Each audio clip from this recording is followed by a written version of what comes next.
Excelente.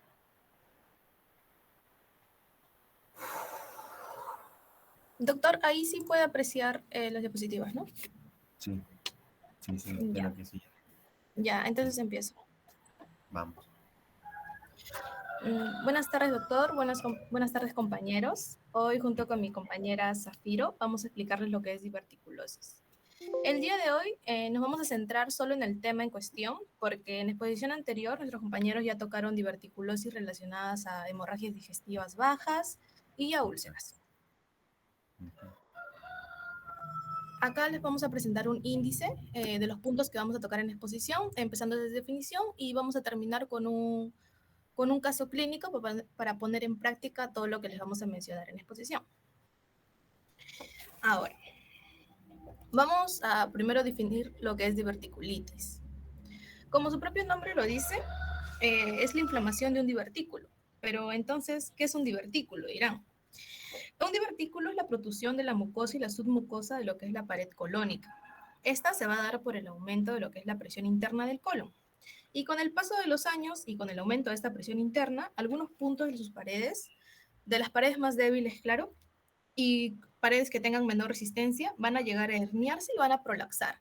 Y van a formar lo que es el divertículo. Como podemos ver en la imagen de acá arriba, este es un divertículo en lo que es la pared colónica. Sabiendo esto, tenemos que concluir que para nosotros Ya. tener una diverticulitis, tenemos que tener primero una diverticulosis, ¿no? La diverticulosis es la presencia de divertículos en el colon. Ahora, ¿cuál es la etiología? ¿Cuáles son las causas por las cuales tenemos diverticulosis y diverticulitis? Primero, ¿por qué es que tenemos diverticulosis? ¿No? Los divertículos se van a formar por alteraciones en la resistencia de la pared colónica, que va a ser por el aumento de la presión, ¿Me puede repetir más? por alteración de la motilidad colónica. Estas alteraciones en la motilidad colónica van a ser sobre todo por problemas dietéticos, ¿no? Como la falta de fibra. Cuando las personas no consumen fibras, hay una alteración en la estructura de la pared colónica y hay un trastorno de la motilidad intestinal. ¿Por qué se da esto? Porque al no consumir fibra va a haber una disminución de las células de Cajal. Estas células de Cajal son el marcapaso del tubo digestivo y van a permitir la contracción progresiva y sincronizada del colon. Al haber disminución de esto, va a haber una alteración en la motilidad colónica, ¿no? Acá en esta imagen podemos ver dónde se encuentran las células de Cajal intramusculares que nos van a ayudar con la motilidad colónica. Y en esta imagen están algunos alimentos que tienen fibra para poder hacer que la motilidad funcione normal y no desarrollar divertículos. Ahora, estas son las etiologías para desarrollar diverticulosis. Pero ¿cómo es que se forma la diverticulitis? ¿No? La diverticulitis gira alrededor de la perforación de un divertículo. ¿No? La perforación puede ser microscópica o macroscópicamente. Esta perforación se puede dar tanto por el aumento de la presión intraluminal y las partículas espesadas, ¿no? En algunos casos, cuando las personas sufren mucho el estreñimiento, se pueden formar fecalitos, como en la imagen de acá abajo, que va a tapar el cuello del divertículo, ¿no? Y va a causar inflamación y necrosis focal, que va a llevar como resultado una perforación, ¿no? Acá vamos a retroceder un poco para comentarles algo que no había dicho, que es que los divertículos van a aparecer a menudo en la porción sigmoidea del colon, en realidad. Y solo un 5% de personas van a tener diverticulitis en todo el colon. Y esto se va a dar porque en la porción sigmoidea del colon hay una alta presión en la capa muscular, ¿no? Entonces, al haber ahí mucha más presión, hay mucha más posibilidad de que se forme un divertículo. Esa es la razón por la cual hay divertículos en Exacto. la parte sigmoidea. Ujú. Ahora, ya les había dicho que para desarrollar diverticulitis va a haber ruptura en realidad del divertículo, ¿no? Acá podemos ver en la imagen de acá abajo un divertículo roto. Y de por sí podemos ver que el divertículo roto en realidad va a haber una fisura en el colon, ¿no? Y tener una fisura en el colon de por sí no es nada bueno. No, una de las principales complicaciones que se va a dar cuando hay un divertículo roto es la hemorragia. Pero la hemorragia, les voy a decir un dato curioso más adelantito. Ahora vamos a ver otras complicaciones que son la fístula, el absceso y la peritonitis. ¿No? La fístula normalmente es un conducto anómalo que conecta un órgano con el otro. Como podemos ver en la imagen de acá abajo, va a conectar en este caso el colon con la vejiga. De hecho, que haya una fístula con la vejiga es lo común y se da mayormente en hombres. Pero en mujeres que hayan tenido una histerectomía también pueden sufrir alguna fístula con la vejiga, ya que ya no va a estar el útero, ¿no? Separando la vejiga del colon. Por eso es que los hombres, al no tener útero, tienen mayor probabilidad de presentar una fístula con la vejiga. Pero la fístula también se puede dar con el intestino delgado, con el útero, con la vagina, etc. Ahora, otra de las complicaciones más frecuentes en realidad es el absceso, ¿no? El absceso es una acumulación de pus que se va a formar alrededor del divertículo inflamado y esto va a empeorar mucho lo que es el dolor y va a darle a la persona fiebre. Y por último tenemos la peritonitis. La peritonitis es una inflamación del peritoneo. No, por la ruptura del divertículo roto va a salir en realidad sustancia fecal, lo que va a causar una infección bacteriana o una infección micótica, lo que nos va a causar la peritonitis. Ahora, en este punto, en el punto 3, que es anatomía y fisiopatología, en realidad acá solamente les voy a mencionar de que hay un divertículo verdadero y un divertículo falso. En el divertículo verdadero es una hernia de toda la pared intestinal, ¿no? En el divertículo verdadero se va a herniar tanto la mucosa, la submucosa, la muscular, la parte muscular, tanto sea el músculo circular como el músculo longitudinal y la parte serosa. Y en el caso del divertículo falso o pseudodivertículo, que es el divertículo que nos va a causar, el divertículo que estamos tratando en esta exposición, solamente va a haber una protrusión de la mucosa y la submucosa a través de la capa muscular propia. Ahora, acá va el dato que les había dicho que les iba a mencionar de por qué normalmente cuando hay una protrusión, cuando ruptura de un divertículo, hay una hemorragia. Lo que pasa es que la protrusión para el divertículo falso se va a producir en el punto en el que la arteria nutricia, o también lo conocemos como el vaso recto, va a penetrar la capa muscular. Entonces, en la parte en la que ellas penetran, la pared suele ser un poco más débil. Entonces, al aumento de la presión, esos son los puntos en los que suelen haber divertículos falsos, ¿no? Es los puntos de los divertículos. Entonces, al romperse los divertículos, también se pueden romper de por sí lo que es el vaso recto y nos va a causar lo que es la hemorragia.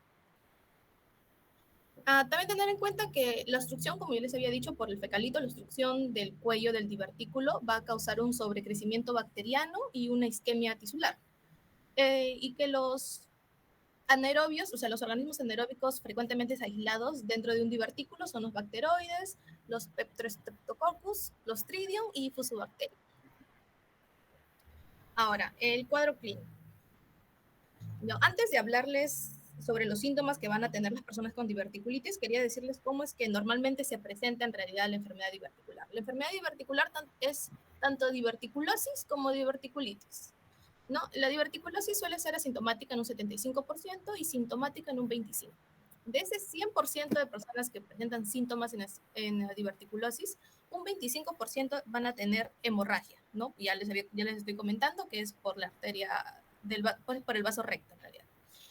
Y sintomática, y el otro 75% de las personas con síntomas van a tener la diverticulitis. En este caso, la diverticulitis un 75 no tienen complicaciones y en un 25 sí tienen complicaciones, ¿no? Que ya les he mencionado que es la fístula, los abscesos y la peritonitis. Ahora, el cuadro clínico en sí. La diverticulitis aguda puede presentarse como un dolor leve, intermitente, y si es una diverticulitis crónica es un dolor más grave, más constante, ¿no? Generalmente el dolor se da en el cuadrante inferior izquierdo, en la parte sigmoidea del colon, y el estreñimiento se va a reportar en el 50% de los pacientes y diarrea en el 25 al 35%. Ahora, en la diverticulitis no complicada hay dolor abdominal, fiebre, leucocitosis, estreñimiento. Y en la diverticulitis complicada, abscesos, perforaciones, fístulas, etc. Los síntomas sistémicos más comunes van a ser la fiebre y los cambios en los hábitos intestinales. En el examen físico se va a encontrar mucha sensibilidad en lo que es el cuadrante inferior izquierdo, ¿no? Aquí en esta parte acá de la imagen, donde vamos a encontrar la parte sigmoidea. Y también va a haber una distensión. Si nosotros encontramos una distensión abdominal, hay mucha probabilidad de que se trate de una diverticulitis aguda. También en el examen físico, si la persona tiene sensibilidad al rebote, presenta rigidez o ausencia de peristalsis, se puede sugerir de una peritonitis por una ruptura del divertículo. Y en el examen físico tenemos que solicitar también pruebas de enzimas hepáticas para ver que el dolor en realidad no sea por un problema causado por el hígado u otro. Tenemos que solicitar marcadores inflamatorios, tenemos que solicitar examen de heces para descartar algún tipo de infección y tenemos que solicitar una tomografía para nosotros poder confirmar en realidad de que estamos frente a una diverticulitis. Eso sería todo por mi parte, doctor. Ahora va a explicarle mi Gentry. compañero. Piro. ¿Sí? Gentry se dice, ¿no? ¿Sí? ¿Así se Sí, dice? Gentry, Gendry. ¿no? Gentry, excelente, muy bien. Ahora nosotros retrocedemos y está muy bien. Es el término. La parte, la palabra exacta o la frase exacta, el término exacto es pseudodiverticulosis, ¿no? O sea, Sí, pseudodivertículo, ¿no es cierto? sí, Justamente, tú lo dijiste muy bien, sale por justamente la arteria nutricia, donde nace la arteria nutricia para poder nosotros en esa parte de la mucosa colónica ser irrigada. Entonces, sí. al aumento de la presión intraluminal es donde pues se aprovecha, donde hay una evaginación hacia abajo, entonces para que esta pueda formarse lo que es el saco diverticular. Ahora se dan cuenta, como dijo Gendry, que por ahí es superficialmente expuesta la arteria. Entonces ahora se dan cuenta por qué es la hemorragia diverticular. Y por ser arteria, esta de acá tiende, se altera al momento que se rompe estos vasos, ¿no es cierto? Entonces se tienden a sangrar, se rompe, y por lo tanto el organismo es tan inteligente gracias a la creación hermosa de Dios. Y sabes qué, perfecto. Entonces, nosotros, ¿qué vamos a hacer? Vamos a armar o formar o activar la cascada de la coagulación. Entonces, por lo tanto, esa hemorragia diverticular es la que prácticamente, ¿qué hace? Se tiende a coagular, todo se coagula. Entonces, ¿y qué hacemos? Pues se autolimita, se autolimita. Excelente. Entonces, si se autolimita esto de acá, entonces no necesita ninguna ayuda de nada. Entonces, por lo tanto, pues, ¿qué hacemos nosotros? Decimos, ¿sabes qué? Esto de acá no se necesita ni de repente ni un procedimiento de radiografía intervencionista, nada. Solamente de por sí la autolimitación es desangrado. Entonces, entendí por allí, Gendry, también que nosotros llamamos diverticulitis a la perforación. Aún no, esa es una complicación. O sea, diverticulitis, Claro, a la diverticulitis inflamación en realidad. ¿cuál? A la Exacto, inflamación exacto, diverticulitis. exacto, exacto. Si no, o sea, la complicación ya sí justamente pues es una en la perforación, ¿cierto? Pero primero lo que hay es justamente ese divertículo, el fecalito tiende a obstruir la parte, comprime, recuerda muy bien allí la arteria nutricia, entonces, por lo tanto, este divertículo tiende a entrar en una hipoxia, entonces en una hipoxemia. Entonces, y por lo tanto, esta de acá sufre una necrosis, ¿cierto? O una isquemia, perdón, luego una necrosis, luego empieza a inflamarse ya allí. Entonces ya se da prácticamente, empieza con una isquemia, una necrosis, ya está sufriendo, ya también se libera lo que es la cascada inflamatoria. Entonces, por lo tanto, esto de acá tiende a cursar de que si un tejido que está en necrótico está más lábil o se vuelve friable a perforarse. Entonces, por lo tanto, primero empezamos con una diverticulitis allí por la misma obstrucción del fecalito que está haciendo por la compresión de la arteria, produce la isquemia, la necrosis, y esta tiende algunas veces, en algún momento, si es mucho, o si es un divertículo muy pequeño y el fecalito muy grande, que se encajonaba allí, entonces la parte de la entrada, entonces, ¿qué hacemos? Esta de acá tiende a sufrir mucho más, la inflamación sigue su curso. Entonces, hay una isquemia, necrosis, se forma el absceso, la sustancia inflamatoria, el absceso, hay una translocación bacteriana, ¿sí? Entonces hay una microperforación también y luego se rompe por completo. Y prácticamente todo el contenido de la parte del divertículo sale, expone las heces y sale también. Entonces, eso empieza todo lo que es la complicación. Y es cierto, dijiste que las formaciones más se dan en el lado izquierdo, por eso los dolores con mayor frecuencia para descartar una diverticulitis sí son más en la parte del sigmoides, en el lado izquierdo, donde se forman más los sacos diverticulares. Entonces, eso está muy bien, de acuerdo contigo. Y entonces, por lo tanto, nosotros allí, eso quería mencionarlo cuando nos dijo, pues, Yendri, de que hay cerca de los vasos, por eso justamente la hemorragia diverticular y se autolimita. Gracias a Dios, pues eso se tiene a limitar. Autolimitar, ¿por qué? Porque se activa la cascada de la coagulación.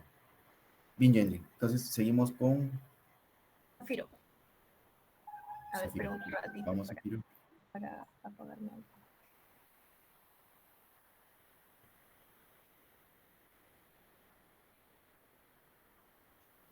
Ya, ahora sí vamos a ver netamente todo lo que es el manejo clínico, empezando con la clasificación de la diverticulitis.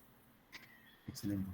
Cuando disponemos de una ATC de abdomen y la pelvis, se puede utilizar el sistema de clasificación de Hitchell que estamos viendo dentro del cuadro, que es el primero. Es la clasificación original que en un primer momento se estableció, en el cual el estadio 1, bueno, consta de 4 etapas para evaluar la gravedad de la diverticulitis. El estadio 1 tiene pequeños abscesos pericólicos o mesentéricos confinados.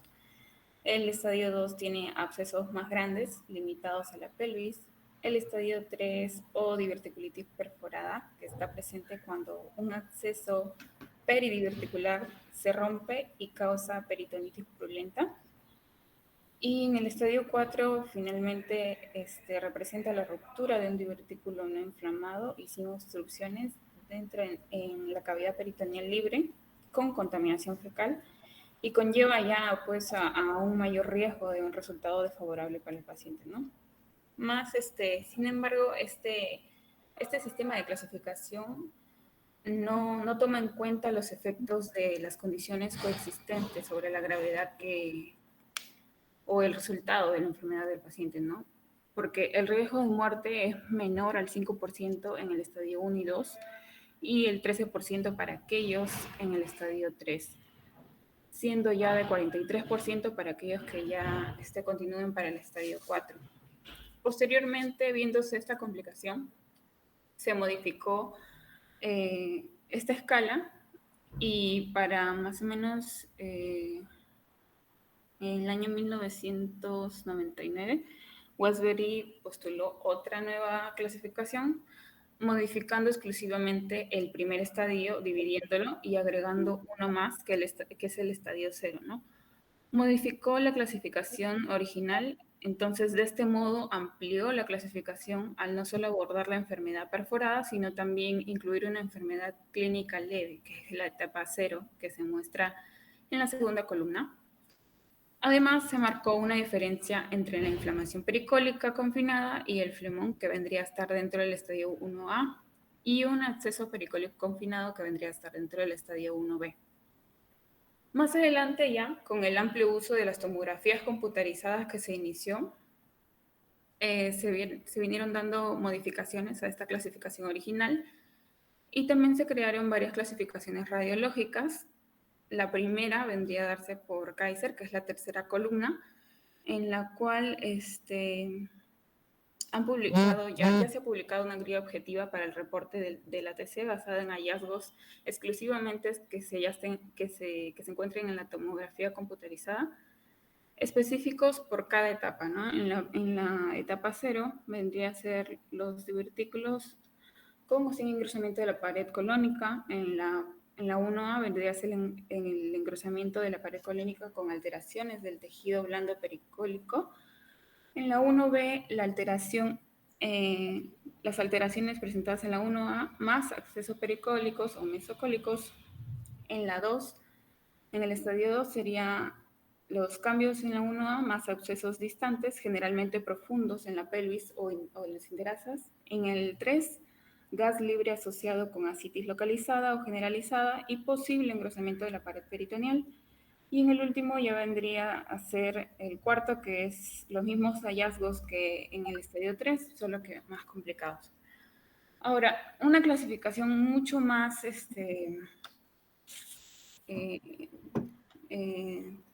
¿cómo podríamos decirlo? Sintetizada sería ser la última, que es por Ambrosetti, que solamente lo clasifica en dos, ¿no? Que es la diverticulitis moderada y la diverticulitis severa. Dentro de las características de esta diverticulitis moderada vamos a ver un engrosamiento de la pared sigmoidea localizada, que es mayor a 5 milímetros, y grasa pericólica. Y dentro de la severa vamos a ver acceso, aire extraluminal o contraste extraluminal. Siguiente.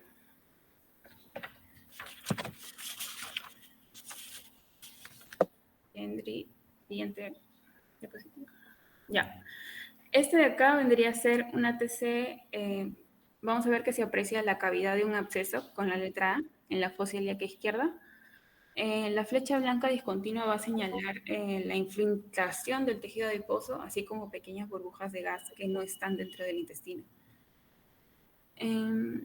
En conjunto, estos hallazgos son secundarios a una perforación localizada que ha dado lugar a un absceso ocasionado por una diverticulitis, ¿no? Es una consecuencia. Siguiente. Ya. Dentro de lo que es diagnóstico diferencial, como ya lo mencionó mi compañera, esta exposición es netamente de diverticulitis, pero no hemos querido de todas maneras mencionar, lo hemos querido mencionar de todas maneras para recalcar lo que nuestros compañeros dijeron en la exposición pasada, y es que la colitis ulcerativa y la enfermedad de Crohn pueden tener síntomas parecidos a la diverticulitis, como el dolor abdominal y cambios en el hábito intestinal, ¿no? La colitis isquémica se presenta tanto con episodios de hipotensión, dolor abdominal difuso o localizado en las áreas de isquemia. Además va a presentar en ocasiones diarrea sanguinolenta, cosa que no es típica en la diverticulosis, y otras patologías para descartar, que podrían ser la gastroenteritis infecciosa y la apendicitis aguda. Siguiente. En lo que es el tratamiento, siguiente, vamos a ver que los criterios para la elección del antibiótico van a ser 4 específicos. Según la extensión de la enfermedad, por los criterios de gravedad etc. que habíamos mencionado en el cuadro de clasificación anterior. El segundo sería por la flora patógena que presenta el paciente dentro del cuadro clínico que haya sido ingresado. Dentro del tercer criterio vamos a ver un perfil de sensibilidad y resistencia de los microorganismos, y el cuarto criterio sería ya factores de riesgo del paciente o estado inmunitario en el que se encuentre, ¿no? Siguiente. Bien, estos vendrían a ser los gérmenes que encontramos con mayor frecuencia, que son los dentro de los aerobios, que encontramos el Escherichia coli y la Klebsiella, y los anaerobios van a estar las Bacteroides fragilis. Los gérmenes poco frecuentes, pero que aún así están presentes, son el Enterococos y la Pseudomonas aeruginosa.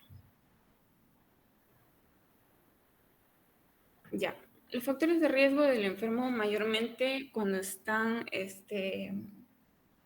cuando presentan este tipo de enfermedad van a ser que van a estar inmunodeprimidos, posiblemente con trasplantados con insuficiencia renal crónica o alguna inmunodeficiencia adquirida que haya dado de repente en el centro donde se esté atendiendo, pacientes seniles con comorbilidades importantes, una ingesta habitual de antiinflamatorios no esteroideos con terapia corticoidea.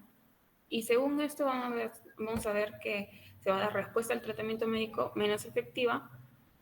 La perforación libre es más frecuente, obviamente, y la morbimortalidad postoperatoria también es mayor, según se presenten estos factores, ¿no? Estos 4 factores. Siguiente. Bien, dentro del tratamiento según situación clínica, vamos a ver que la diverticulitis leve en enfermos que no presenten los factores de riesgo que hemos mencionado anteriormente, o sea, que no tengan demasiado inmunodeprimidos, que no se encuentren muy inmunodeprimidos, vamos a ver que se va a optar por un tratamiento ambulatorio, ¿no? Una amoxicilina más clavulánico, quinolona más metronidazol, o trimestoprim sulfametosazol más metronidazol. Es un tratamiento que, si bien es cierto, en algunos casos se cambia porque también hay que darle seguimiento al paciente según los requerimientos que tenga, pues obviamente no todos los pacientes van a tener el mismo manejo, pero es imprescindible que el médico siempre esté al pendiente, ¿no? Siguiente.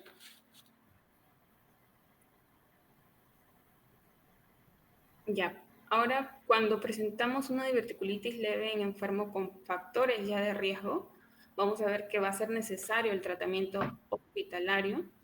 Vamos a tener que administrarle el vapenem, piperancilina y cefimipina más metronidazol. Y si es que este paciente presentara una valvulopatía o se aísla un enterococo, tendríamos que añadir glucopéptidos o ampicilina, que es necesario para estos casos, ¿no? Siguiente. Bien, ahora, Si bien es cierto, la diverticulitis es una enfermedad pues global, no quiere decir que se le va a dar el mismo manejo a pacientes que tengan la clasificación de 1A y de 1B o de 3 o de 4, ¿no? Es obvio.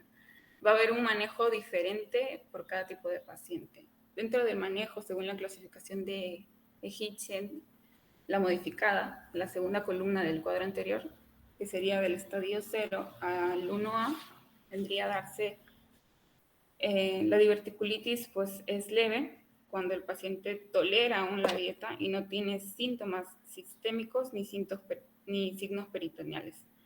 El manejo es general, en general es antibióticos de amplio espectro.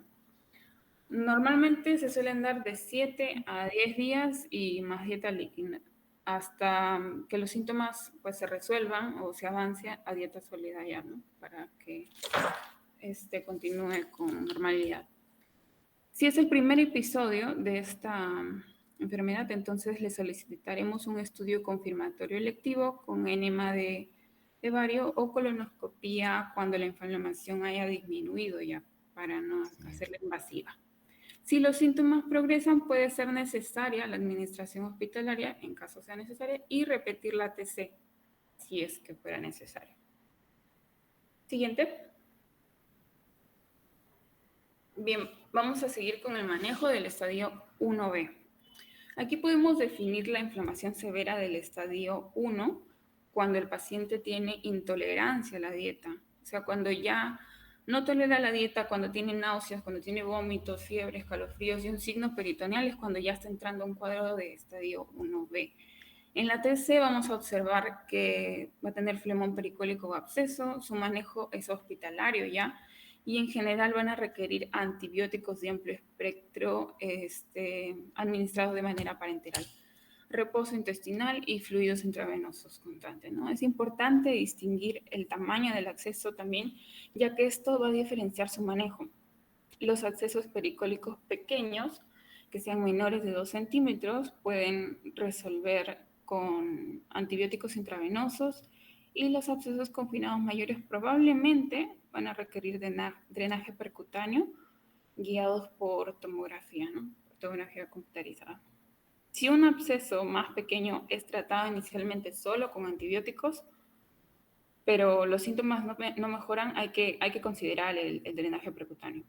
La progresión de estos síntomas, a pesar del drenaje percutáneo, a un absceso va a indicar la necesidad ya de cirugía. Eso va a decir que se está agravando, ¿no?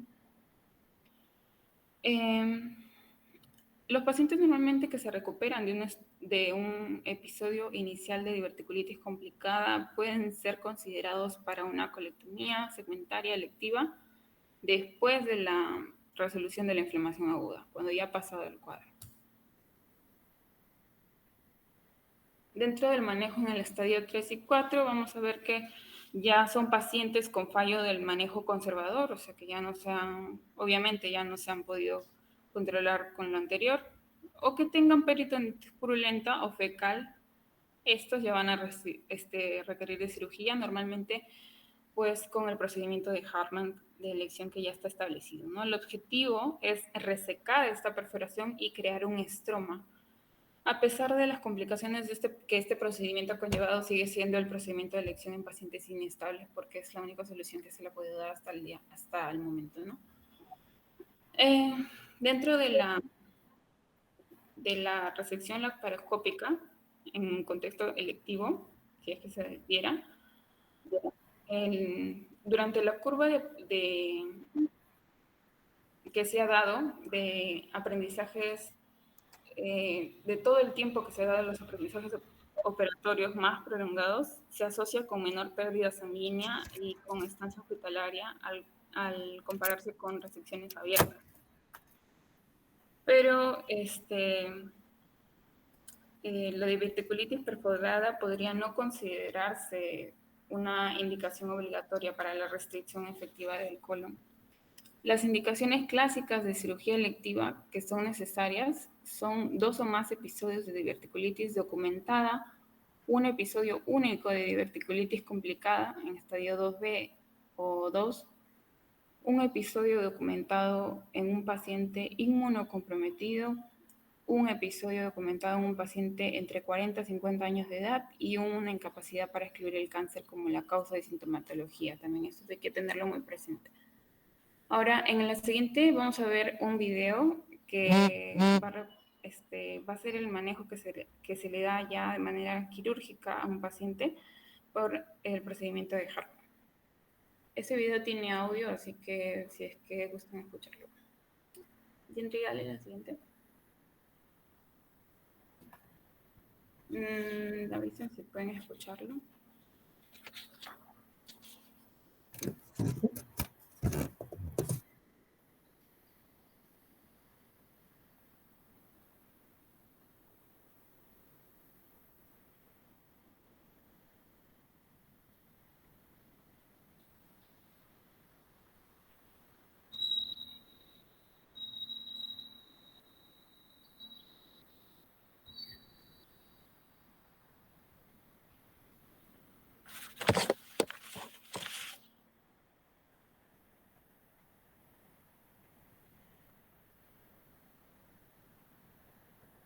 ¿Sí se escucha o no se escucha? Yo no escucho. No se escucha, compañera. Bien, ¿está bien tu audio?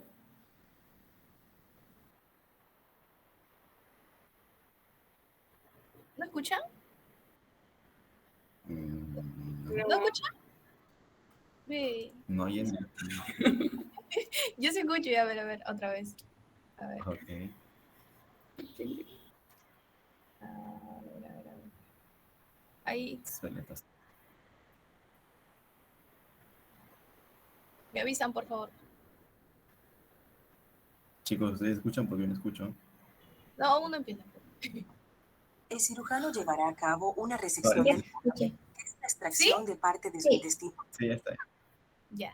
grueso si tiene cáncer colorectal o muchas otras afecciones. El colon es un tubo muscular largo ubicado al final del tracto intestinal.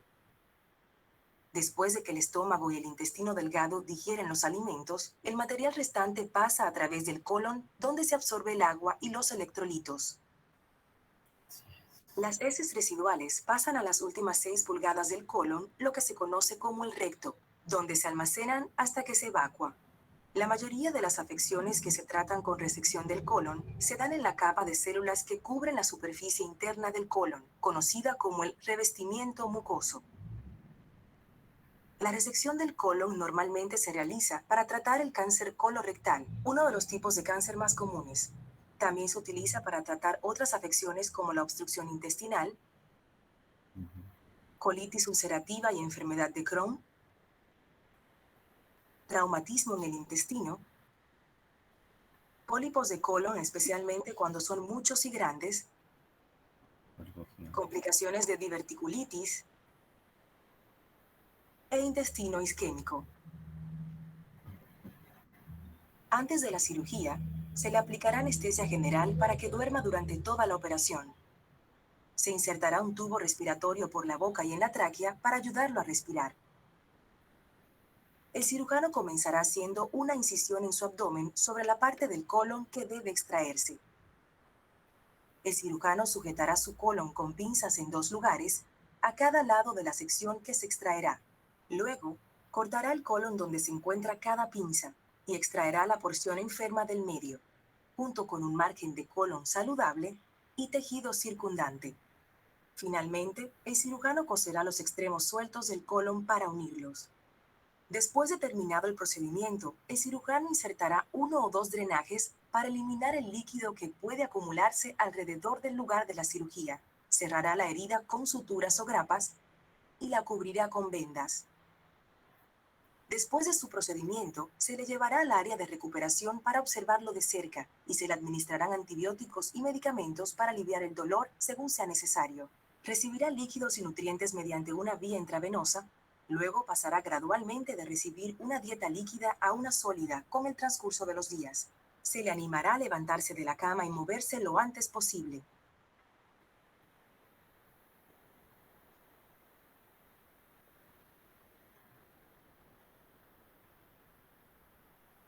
Y André, dale siguiente. Ahora sí. Bien, el procedimiento que vimos anteriormente es una resección colónica, ¿no? Ahora vamos a ver el papel que va a cumplir el lavado peritoneal en situaciones de emergencia. Los procedimientos más comunes que se van a realizar dentro del área hospitalaria van a ser la laparotomía, el cierre de muñón rectal y la colostomía terminal proximal, que es un procedimiento de Harvard que vimos anteriormente. Después del procedimiento de Harvard se ha reportado una morbilidad significativa, por lo que se debería de considerar tipos de cirugía menos invasivas. El lavado peritoneal laparoscópico se ha convertido en una opción prometedora para la resección sigmoidea. En los casos de diverticulitis de estadio 2B o 3, cuando hay pus intraabdominal local o libre, se puede realizar un procedimiento laparoscópico limitado, donde se lava y drena la cavidad abdominal sin la resección del intestino o formación del estroma. El objetivo es convertir esta peritonitis purulenta generalizada en una diverticulitis localizada que pueda tratarse de forma segura con antibióticos. Y una vez que esta etapa de inflamación ya haya disminuido, entonces se realiza la resección laparoscópica definitiva y tardía ya posteriormente. Siguiente. Ya. ¿Cuándo realizar el lavado o una cirugía abierta? El lavado laparoscópico es conveniente solo en casos de diverticulitis en estadio 3, cuando es específicamente necesario. Si hay perforación, entonces sí se requiere resección con o sin anastomosis primaria. Actualmente, la evidencia sugiere que el lavado laparoscópico podría convertirse en el tratamiento definitivo para la diverticulitis perforada en algunos casos. El lavado peritoneal laparoscópico para la diverticulitis perforada con peritonitis purulenta, que es el estadio 3, es posible y seguro hacerlo, tanto el lavado como el procedimiento de Hartmann. Siguiente.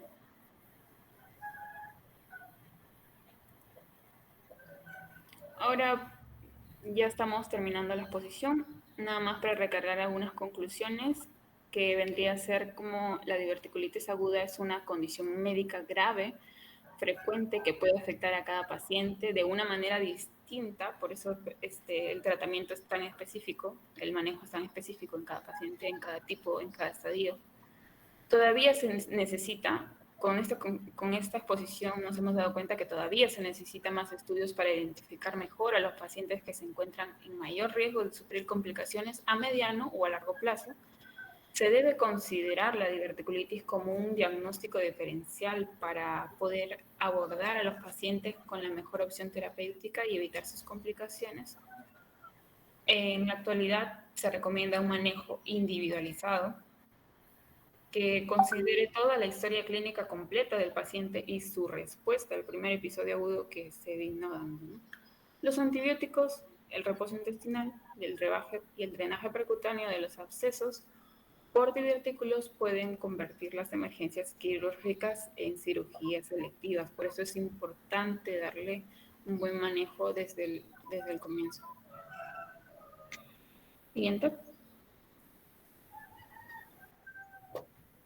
Ahora vamos a ver el caso clínico. Es un video que está detallado, creo que lo van a entender claramente porque cada paso que hace está especificado, así que van a tener que estar leyendo. Y ya, dale el siguiente. Me avisan si no llegan a escuchar. Creo que hay musiquita acá, no importa, no se preocupen. Sí, de todas maneras solo es música, ¿no?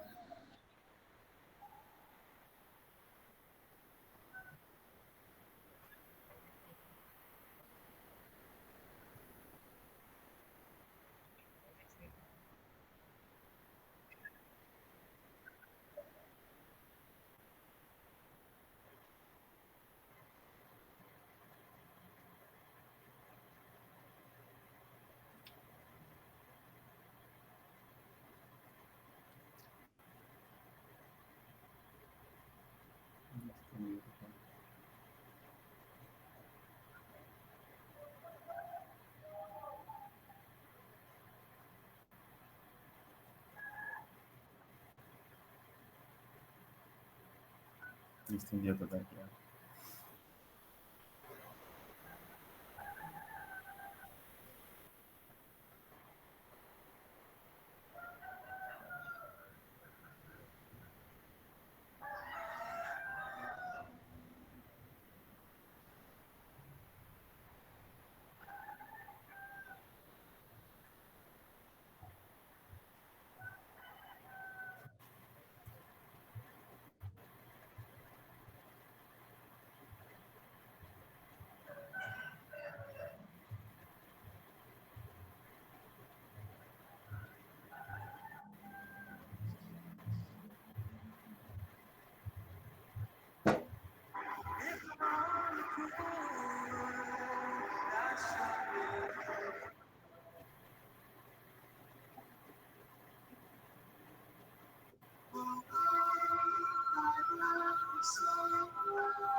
Yes, I would.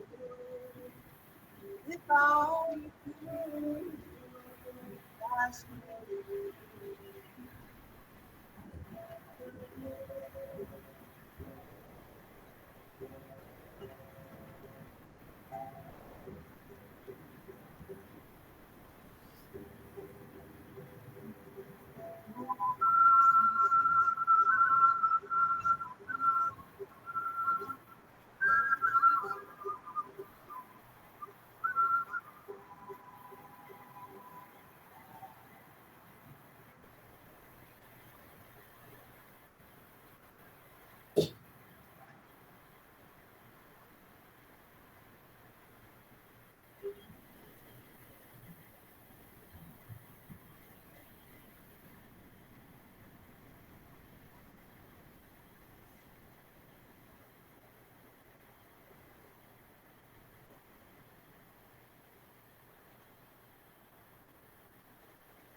bien, excelente.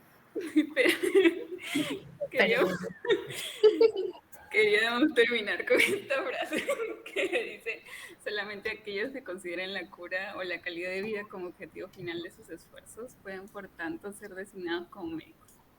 Eso es todo. Ahora sí, muchas gracias. Ahora sí, gracias. Bien, chicos, bien, bien.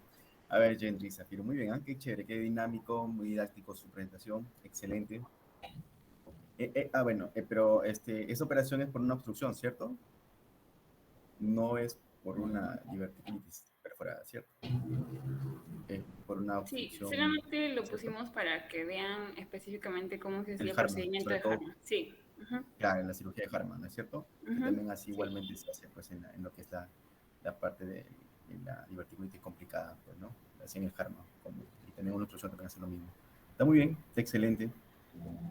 Bien, chicas, entonces, para complementar acá, ya sabemos por qué se forma ese famoso pseudodivertículo, ya sabemos por qué se da esa diverticulitis, cuáles las complicaciones que se dan. Entonces, en realidad, el cuadro clínico no es tan aparatoso, ¿no? ¿Es cierto? De la diverticulitis.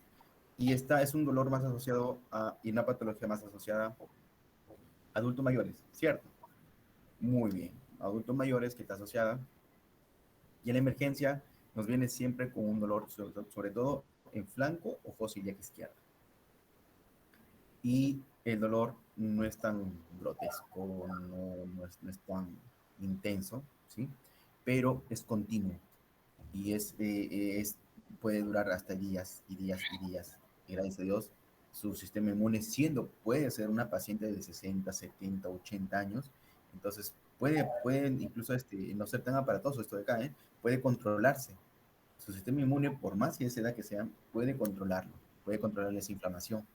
Y entonces es uno de los cuadros clínicos más exquisitos que viene con un dolor en esa edad, con un dolor en fosa o flanco izquierdo, o ciliac izquierdo o flanco izquierdo. Entonces, y pues donde dieron ustedes allí, en ese momento, sí es necesario pedir una tomografía, sí, es necesario pedir una tomografía, sí, sí es necesario pedir una tomografía. Otros sacan una ecografía y en la ecografía ven que de repente que hay una distensión intestinal, sobre todo colónica, entonces pues dicen, bueno, vamos a pedir una tomografía. Y justo, esto de acá, y es una experiencia que no pasó, no está muy lejos, bueno, es fan de la pandemia, ¿no? 2019. Entonces, es la abuelita de una colega, médico pediatra, que recién egresado de la especialidad, y le hicieron la paciente diverticulosis, enfermedad diverticular, le hice yo la colonoscopía, y salió, y entonces, pues, ya eso fue yo cuando llegué acá a Chimbote, yo llegué en el 2017. Y se hizo en el 2018 la colonoscopia. Ya no hay nomás, se le hizo su diagnóstico y todo. Y por más teniendo ese diagnóstico, tenía un dolor exquisito y siendo todavía una paciente RR, o sea, recontra recomendada. Entonces, pues, tenía el dolor y los cirujanos dijeron, no, hay que dejarla allí, que analgésico. Bueno, que no colocaban antiinflamatorios, son analgésicos en este caso, yo sí, nada, Lidan, colocaba metamizol. Y resulta que esa pacientita le piden una tomografía a la insistencia de la doctorita y encuentran líquido libre escaso en fondo del saco y también encuentran lo que es justamente un engrosamiento de la pared del sigmoide con una alteración de la grasa pericólica. Ya estaba zancochando algo así, ¿no? Y tenía mucho olor, pero la señora estaba de regia, solo que obviamente el dolor lo estaba manejando. Y pues lo estaba manejando allí leucocitos, 25.000, si no me equivoco, con división a la izquierda. En la medicina no hay nada absoluto. Eso de allí puede estar haciendo sepsis ya, herida regia. Estaba controlado por la grasa peri. Entonces, es infección. Pasé, me llaman, yo hago la interconsulta, le digo que pues ya prácticamente ya a esto, ya justamente con esta desviación a la izquierda, leucocitosis y con la afectación de la grasa peri y con líquido libre en el fondo del saco, entonces ya prácticamente ella era histerectomizada, ¿verdad? Entonces, ¿qué más podemos pensar? O sea, que COVID, no creo, que no sé, no sé, ovario poliquístico, película torcido, no creo. O sea, no sé. Entonces, y dije yo, tiene que pasar a cirugía. A esto me voy. Esta pacientita, ya prácticamente nosotros, según la clasificación de Hinchey, si podemos colocar nosotros, por favor, en lo que es la diapositiva de Hinchey, la clasificación de Hinchey modificado. Entonces, ahí usted nos dijeron y muy bien, me quitaron la palabra de los labios ya, prácticamente porque ahí ustedes la han descrito muy bien. Entonces, 0, 1A y 1B llorando, menos mal que le coloraron ustedes ahí la línea y sombrearon todo de verde, desde 1B para abajo, ¿no es cierto? Entonces, de 2 para abajo, eso es la gran diferencia. 0, 1A, 1B es manejo médico absoluto. 1B, mi maestro me enseñó que 1B también, pero tienes que amarrarte bien ese pantalón y pues y hacer pues a llamar a todos los santos y a las vírgenes para que puedan ayudarte, dice, y pasarte huevo en ese momento porque dice que te vas a morir de miedo, pero lo podemos manejar hasta 1B. 2, ya no. Tiene que ser netamente la parte de cirugía. Netamente la parte de cirugía. Entonces, nosotros en esta pacientita, ya desde que hay líquido libre, ya, y ella vino no tenía dolor, pero tenía una resistencia a pared. ¿eh? Entonces, y pues todo estaba que la dopaban a ella, entonces prácticamente. Entonces, lo que nosotros hicimos en ese momento, pues yo mandé a cirugía. Y cirugía nuevamente rechaza y dice que no, es expectante.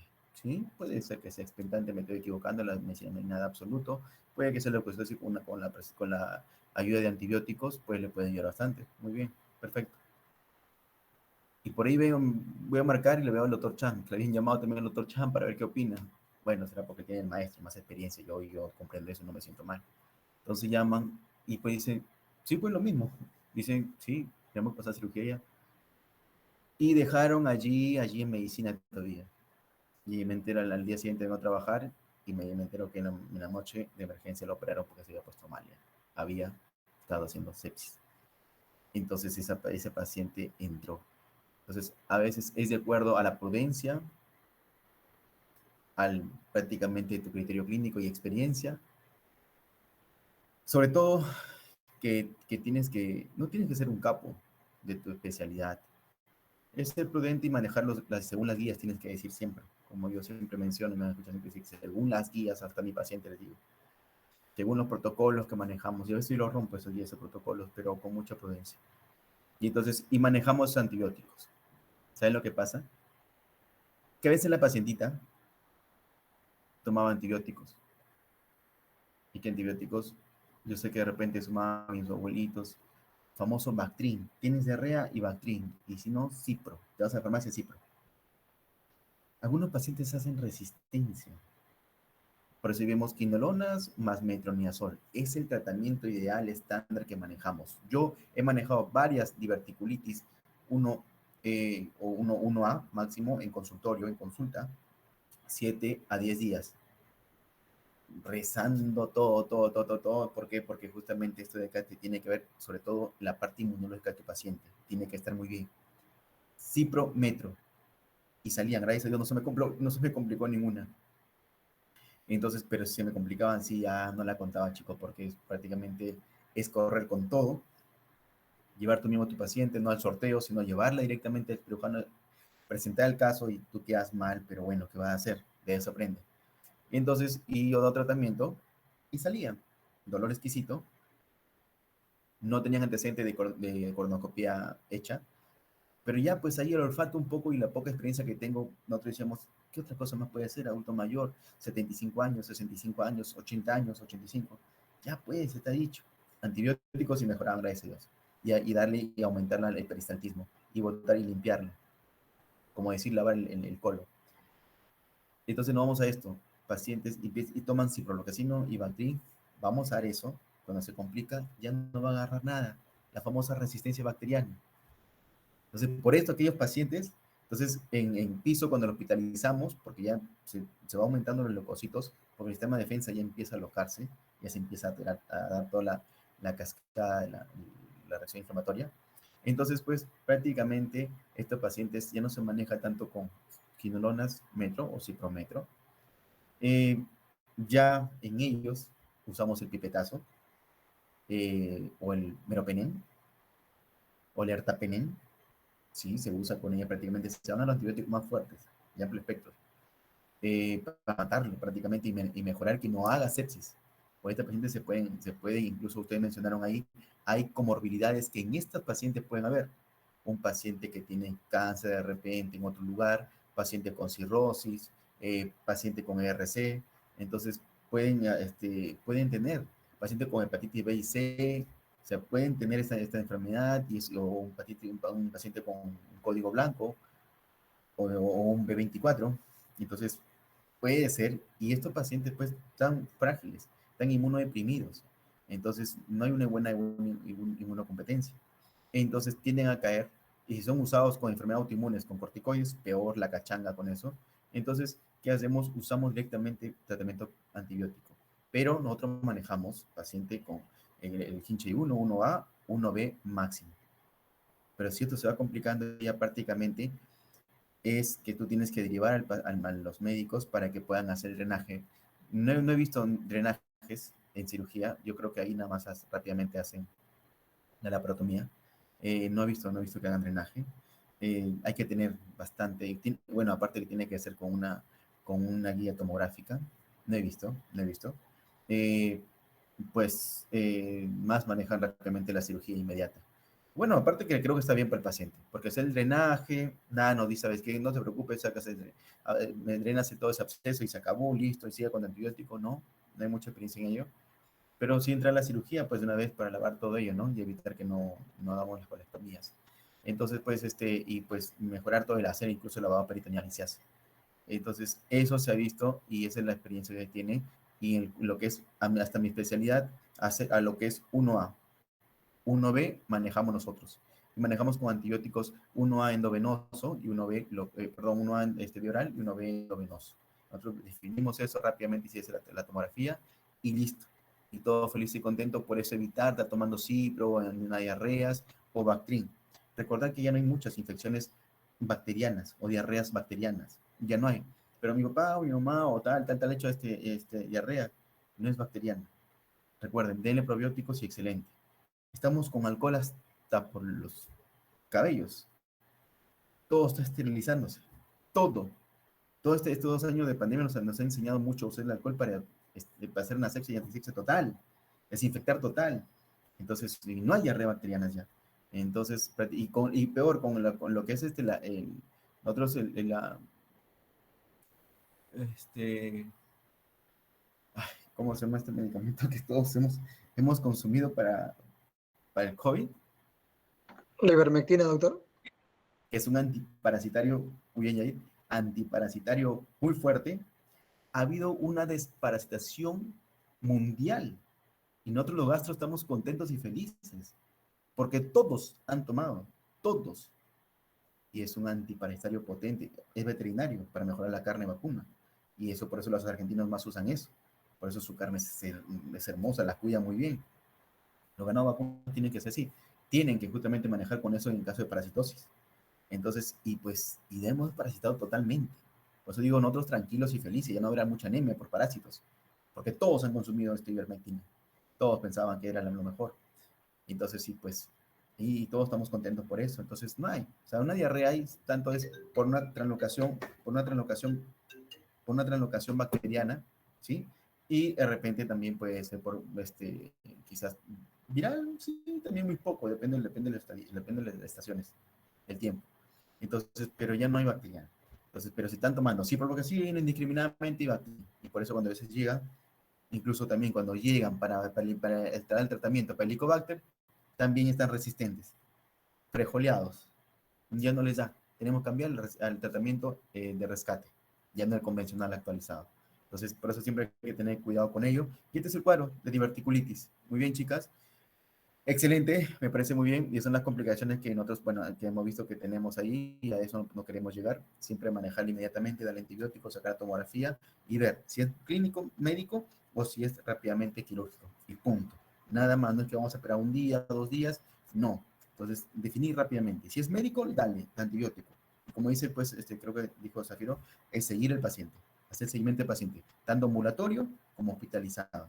Esperar, manejar, que justamente los reactantes inflamatorios, en este caso el hemograma, no trate de elevarse, ni PCR, nada. Porque si no, ya no dice muchas cosas. Bien, chicas, muy buena exposición, excelente, muy bien, sobre todo la cirugía está excelente, monstruo. De hecho, recuerdo cuando estábamos en cirugía. Pero bueno, ahora no sé si tendrán alguna pregunta y no sé qué tema es lo que nos sigue. ¿Hay otro tema para exponer?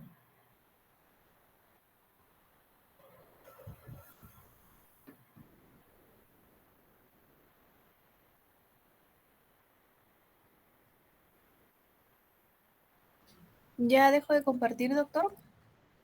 Sí, sí, Ya, gracias. gracias. Muy bien, Gendry, muy bien, Zafiro, excelente. ¿Eh? Muy bonito, muy bonito. Muy, muy bonito.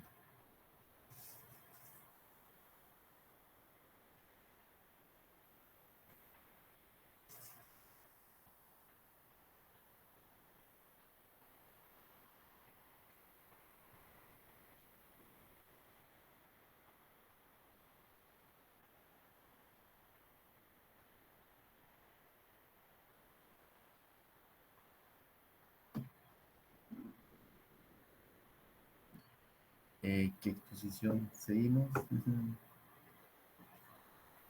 Sí, doctor, ya vamos a compartir la pantalla. ¿Pero qué exposición seguimos? ¿Cuál es? el tema? Encefalopatía hepática. ¡Hala, qué monstruo!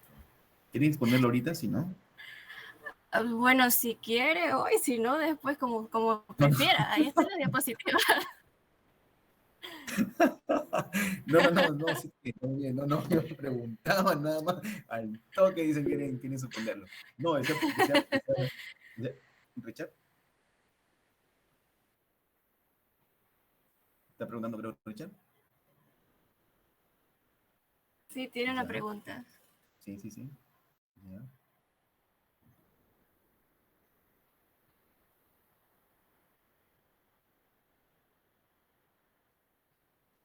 Pregunta algo de lo que creo que leí algo de tratamiento de antibióticos. Yo estaba basando en lo que es ciprometro. Amoxiclavulánico sí, porque recordar que se han considerado la medida del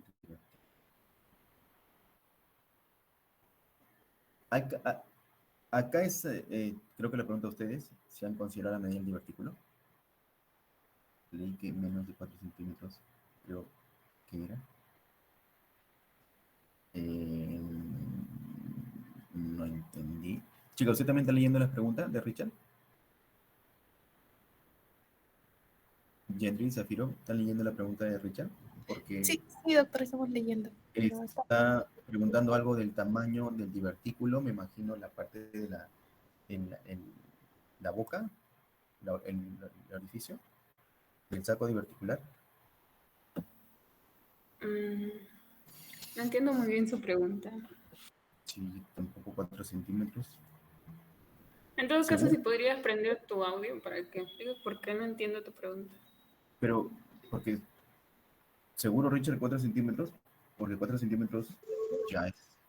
Doctor, Hola, Richard. buenas tardes. Buenas mamá. tardes, compañeros. Sino que había un poco de bulla, por eso es que estaba escribiendo por el chat. Perfecto, Richard. Me Ah, preguntaba, Richard. había leído para el inicio de tratamiento con antibióticos para graves anaerobios, cuando se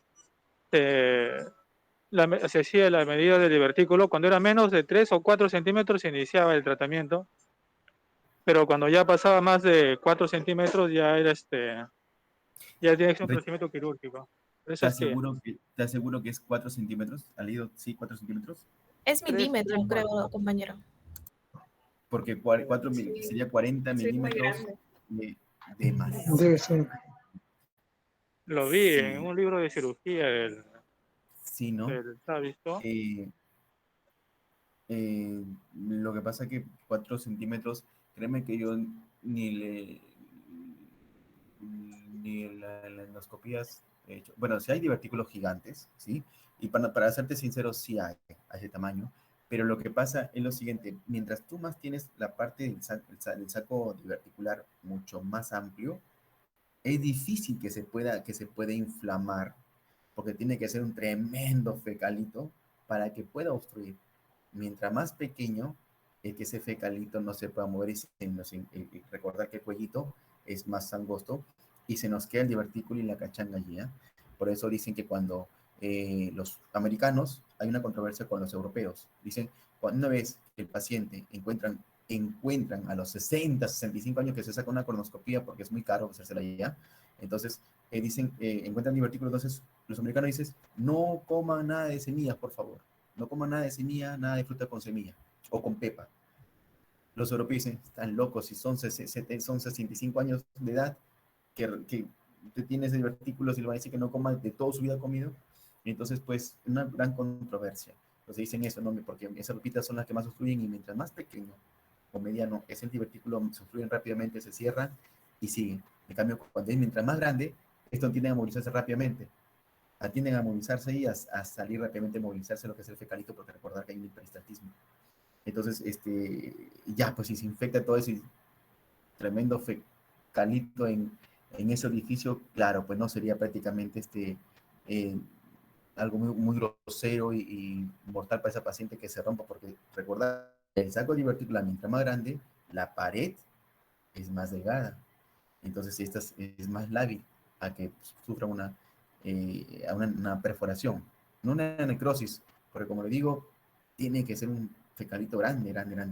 Por eso no sabría decirte esto, Richard, en los libros de cirugía, bueno, yo, como soy gastro, como te respondo lo que veo, nada más lo que he visto y lo que hay en los protocolos, en las guías. No nos mencionaron nada del tamaño del, del, del, del divertículo para poder darle un antibiótico para, sobre todo, era negativo, ¿no? Mientras más pequeño, sí, te puedo decir, porque yo soy el que hago colonoscopías, es que, y nos han enseñado eso, que justamente, pues, en la experiencia los maestros, es que mientras más pequeño o mediano, eso se tiende a obstruir rápidamente y se tienden a esquemizar, necrosar y perforar, ¿no? Por eso justamente te digo.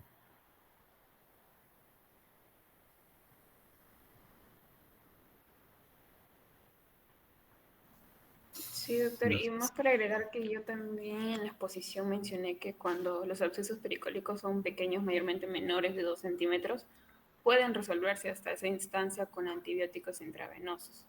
Pero ya los abscesos confinados mayores probablemente requieran drenaje percutáneo guiado por TC. Ya eso es otro manejo y ya no, Claro, no tratamiento antibiótico ya. exacto. Sí, ya, prácticamente sí, ya queda. Pero recuerda que siempre tenemos que estar nosotros pre, intra y post, tienen que ser con antibióticos, ¿no? Eso sí, ¿no? Ya prácticamente, y ahí pues entra la cirugía y también, bueno, manejarlo con antibióticos, ¿no? Pero como les digo,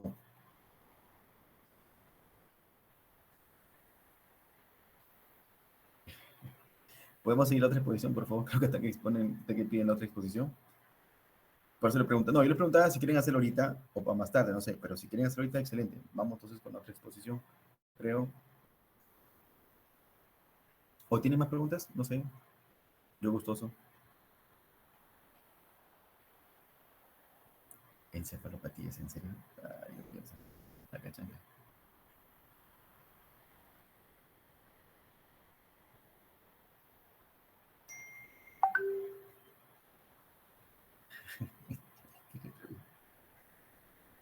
Doctor, usted De ahí, decía, ¿qué tratamiento usaban ustedes en el hospital?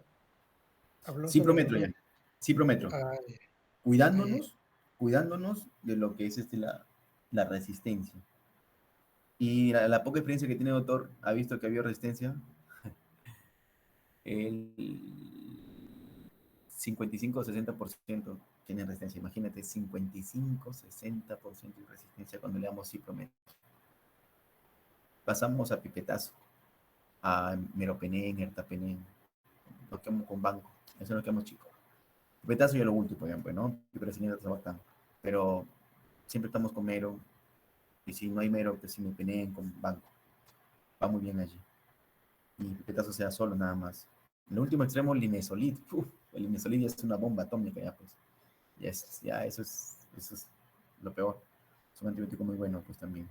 Pero usamos ciprometro. A mi poca experiencia. Amoxiclavulánico también he visto que usan. Por lo que es quitar la resistencia. Quitar la resistencia, pues, a beta-lactamasas, pues, ¿no? Los beta-lactámicos. Pero más ciprometro, pues. Anaerobios, no negativos. Agarramos ahí.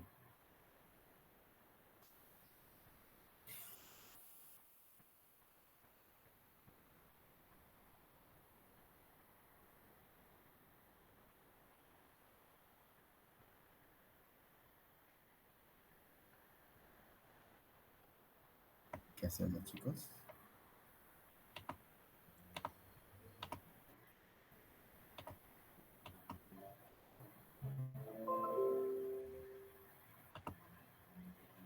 Bien, entonces seguimos con encefalopatía, Briana. Sí, doctor. Buenas ¿Sí? tardes. ¿Qué tal? Ah, espero Ay, que sí, se no. encuentre grabado. ¿Cuántas diapositivas has hecho, Briana? Solamente una inquietud más. Son 36. 34 sin la Es cara. bastante. Por si acaso, no se vayan a dormir. Sí, Pancho, yo sé que esto no viene con diazepam, comparto la canchita, sí. Por eso acá me dicen en la noche. O sea, no sé, pero De... no sé, digo, en la noche retomamos. No sé, por eso le digo, o sea, sí, porque digo, de repente hemos hablado mucho, pero está muy bonito la exposición también de Gendry y de Zafiro, pero no sé, se gustan con cafés, en serio. No sé, ¿quieren hacerlo ahorita o en la noche? A eso me voy yo, eso por eso le preguntaba. No sé, doctor, como decía la mayoría, porque Ya, igual hay exacto. que exponerlo. En la Claro. noche, creo, doctor, porque la exposición ha durado bastante, el cerebro cansa también. Sí, Ok, eso es cierto. ¿quién más levanten la mano lo que quieren en la noche? O sea, me imagino que todos Democracia. se van a manifestar En la en la noche sería más tranquilo, puede ser también. Ya, ¿quién más? ¿Quién más? ¿Dice la noche? Bueno, en la noche. ¿A qué hora, chicos? Sí, es en la noche a las 8:30, doctor, porque antes